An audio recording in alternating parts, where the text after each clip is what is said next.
Morning. We are here with Kim Simpson from the Royal Institute for Deaf and Blind Children. Welcome. Thank you very much. Nice Looking to be forward here. to hearing a little bit about you and about the organisation this morning. So, Kim, why don't you tell us from the beginning, what is your role at the Institute, and then you can launch into a little bit more about what they do and how they help families. Oh, thank you. Well, my name's Kim Simpson. I'm the Hunter Relationship Executive.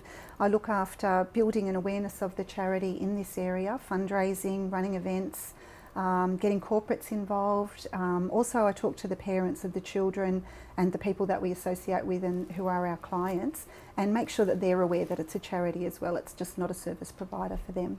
Wonderful. So how long's the Institute been in existence, and do you know much about how it started? Can you tell me a little bit about that? Yeah, I can. So the actual charity, the Royal Institute for Deaf and Blind Children, has been in Australia for 156 years. Wow. So it's the second oldest charity. It's got 18 sites, and here in the Hunter we've got a site at Floraville which has been there for 25 years, and we've got another site in Hunter Street, Newcastle, which just works on people who've got hearing devices, and we also have one of those in Gosford and Port Macquarie as well. And how did it start? Do you know how the origins of the Yeah, charity? so there was a gentleman who came from Scotland who decided that he followed the premise of Helen Keller that no child should go without an education, even if they were deaf or blind or deaf-blind, which is a combination of both of the disabilities. And he started to collect children from all over New South Wales, and there was a young child here in the Hunter that he took called Alice Bettridge, and she was deaf and blind, and he started to educate them, and they've gone from strength to strength. It's been a wonderful experience for those children to be educated under this, the premise that they are entitled to it. Wow. And so how many families are being affected or being assisted by the Institute these days? Well, we see about 2,500 children, people a month. Wow. So that ranges Is from... that just in the Hunter or right across the country? Well, in the Hunter, that's across the country. In the Hunter, we have 80 families that we see via early intervention, teleschool, preschool, all those services that we provide to the children one-on-one. We also have our cochlear program, so we see about 250 people a month on that program out of the cochlear program. So, okay. Yeah. So what is the cochlear program? Tell me about that. Well, I think it's about 7 years ago, RADBC lobbied the government to put in what's called a swish test. And the swish test is a test on a brand new baby to make sure that the brain and the ears are working in unison. It's not about hearing as such, because when you're first born, you could be filled with fluid. The baby could be filled with fluid. And that goes from for every baby now that's born in Australia. So we know straight away when a baby has a hearing impairment, and we can start to work with the parents straight away on how that's going to work for the child. So that's a massive change, isn't it? Because when I had babies, they basically rattled something next to them and hoped that they'd turn their heads. So there's been some major advancements in this space. Advances. And so that's part of what you guys oversee? Yeah, so that lobby for change to make sure that we're looking after people with a disability right from the start, that they can access services immediately, that they find that there's a problem with a child. And also, you know, there's 575,000 vision impaired people who are legally blind in this country. Wow. How do they access services? Who do they go to first to find out what's going on? There's an estimate by 2020 that number will double, and in hearing impairment it's going to be almost everybody over 70 has some kind of a hearing issue. So we're trying to make sure that we're going to be here for the long term to serve all those people, children and adults. That's amazing. And how is the Institute funded? How do you do all of this? How are you resourced? Yes, it's difficult these days, and money is, you know, the way that technology can become better and better, and all of these people rely heavily on technology. So we're 30% funded from the government. We have some very generous benefactors who look after us as far as leaving bequests in their wills. But more and more and more we need to look at the corporate sector and say to them, is there any way that you can help us? So I have some fantastic people who come to our events.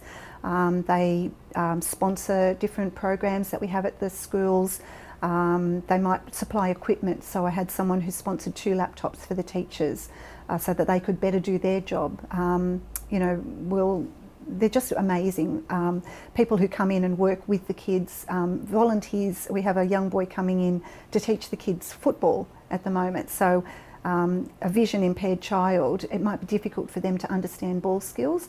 Well, this boy's coming in on his own free time to help with that. So wow. it's amazing what people will do. So you talk about corporates. Is there an individual volunteering program as well? Is this young man part of an individual program, or is he part of a company? How does that work?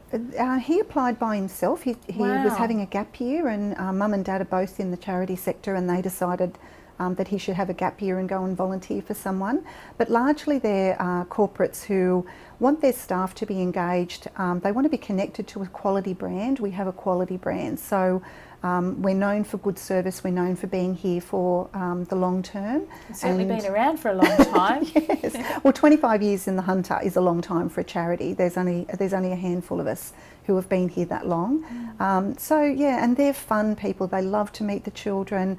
They love to see the facility. We have the sensory garden out the back. That takes a lot of work for our little gardener. So a couple of months ago I had a corporate group come in, and there were 19 of them, and it was like ants. They just ran everywhere. They painted high colour, they weeded, they fixed a fence. They did just the most amazing job. One lady took some sticky stuff off the floor that I'd been trying to get off for years, where they were teaching someone with a cane how to use a cane, but we didn't do that anymore. We have other technology to do that now. So they helped with everything. One lady just rearranged all the children's books into alphabetical order, and I'm really nervous when she comes back next year that they're not going to be the same. Library fashion.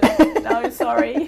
So yeah, no, the volunteers do a vast number of things. We have very, very good corporate support, but we can always do with more. There's lots of space. What's the budget? Do you know what it costs to run the operations? Yes, it's 1.3 million a year to run the Hunter Centres. And 30% of that is funded by the government, and the rest you've got to find from other means. And as well as that, there's some unfunded things as well. So a vision impaired child that we know is in our program is covered by NDIS for Braille training and for a calculator that talks back to her. And as they were walking her into the room the other day, they noticed that she had a bit of a limp. Now, she won't be able to learn to use a cane with a limp. That'll throw her off. cane training is very specialised.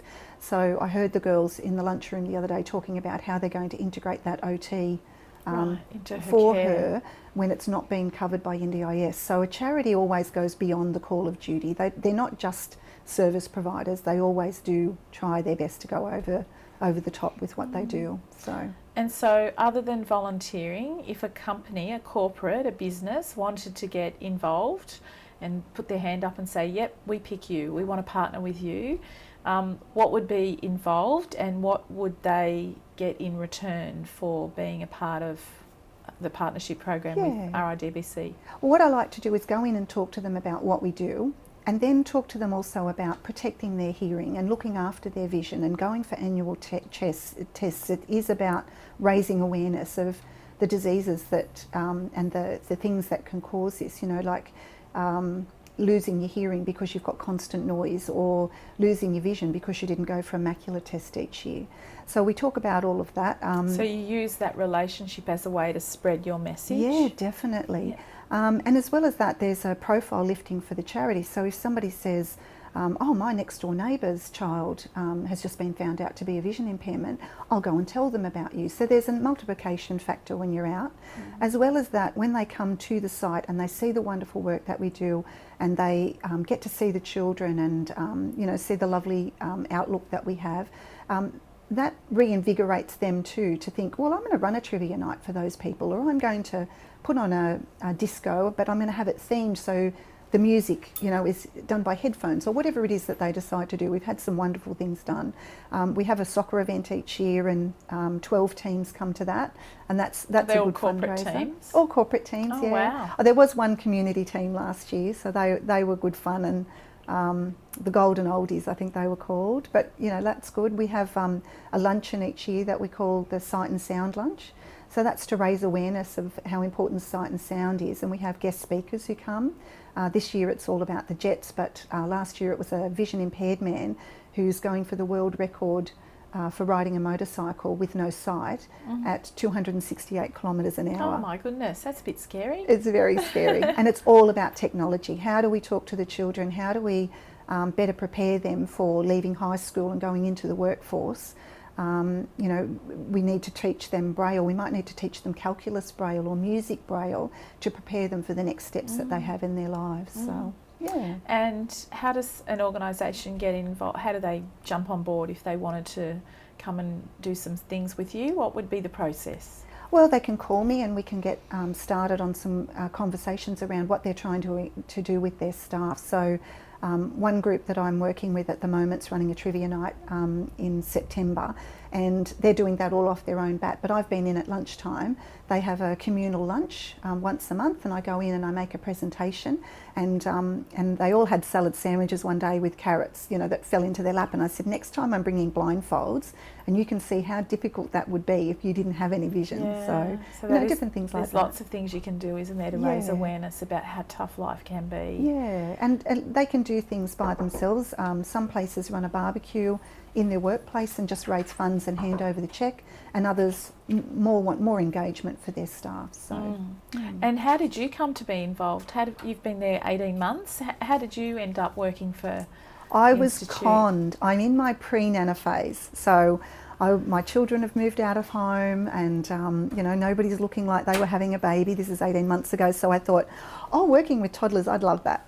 And it's a happy place. So you go to work every day. If you know the computer stops working and the internet's slow, you can always go down and sit with the kids and engage with them, and they're delightful. And so that was my idea. That was like, the draw card. I'll get to see little kids a lot. So yeah. And what's it been like? Where have you been before, and what's this organisation like to work for? I was largely in tourism before this. I had the conference manager's job at several different places. Then I worked for 8 years at West, and I decided that it was time for me just to be responsible for myself. Yeah. So I got into the charity sector and I worked for Hunter Prostate Cancer Alliance.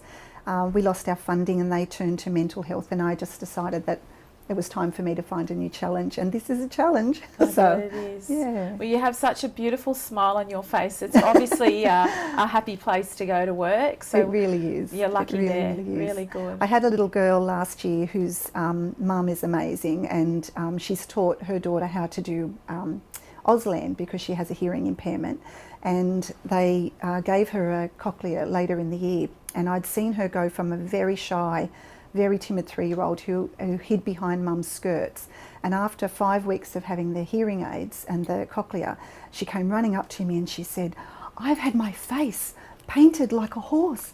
And I went, "Oh goodness, I've learned Auslan and I haven't even tried it. I haven't been to a course or anything." And her mother went, "Oh my gosh, she just said a whole sentence. This is so exciting." And I went, "Oh, I'm really disappointed about that." So it does have its disappointments. Yeah, exactly. But it's a lovely place to work. The staff are genuinely amazing. They just change people's lives, and you know, to get an opportunity to change someone's life, that's a very special thing to do. How big's the team? There's 16 of us out at Floraville.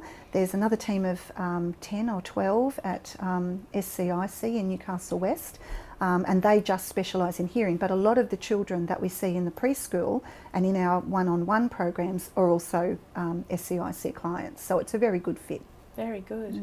Well done. It's great to hear a little bit about the Institute, and hopefully we can get the word out there for you that there's some opportunities for some of our clients and our colleagues to jump on board and see what they can do to help, because it sounds like there's some great work being done. Yeah, and to feel good about it. You feel good when you help a child. So. Of course. Well, thanks for being here this morning. No worries. Thank you, Nikki.